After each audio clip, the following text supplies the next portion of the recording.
ভাইয়া রে, কেমন আছো? কে? তুমি তো আমাকে চিনবা না, কারণ আমি তো তোমার আপন না। কি আপন না? কে কে? তুমি আমাকে চিনবা না তো, কারণ আমি তো তোমার আপন না। কে? ভাইয়া, আমার তো মন্ডল একদম খারাপ ভাইয়া। তুমি মেহেক না?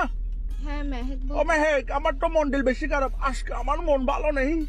কি রে, কে বলতেছেন? পরিচয় দেন না। পরিচয় দিয়ে কি লাভ ভাইয়া? আমি তো তোমার আপন না। কি আপন না? কি পরিচয় দিয়ে কি? তো ফোন কেন দিচ্ছেন পরিচয় না দিলে? ফোন দিছি তো ভাইয়া, আমার তো মন্ডল ভালো নেই ভাইয়া, আমার তো কিছু ভালো লাগতেছে না, আজকে আমার মন ভালো নেই। তো আপনার মন ভালো না থাকলে আমি কি করবো? আমাকে কেন কল দিচ্ছেন আর আমাকে কেমনে চিনেন? তোমাকে তো চিনবো, কারণ আমি তো তোমার আপন না।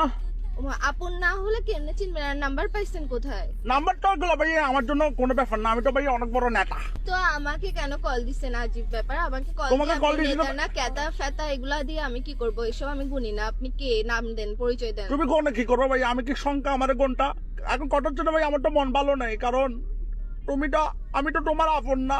দূর, ফার্স্ট থেকে একটা কথা লাগায় রাখছে, আমার মন ভালো নাই, আমি আপন না। তা আপনাকে আমি আপন বানাই কি করতে? আপনি আপসারাপ কল কেন দিচ্ছেন? যে কল দিয়ে আপসারাপ প্যারা কেন দিতেছেন? যে আমি তো তোমার আপন না। দত্তরে আপনের মায়েরে বাবা, আপন দিয়ে কি করবো? আমি আপনাকে আপন বানাইতেছে কে? আপনি নেতা না কেতা না ফেতা এগুলো দিয়ে আপনি ফোন মারেন না। আমাকে কেন ফোন দিচ্ছেন যে আপসারা?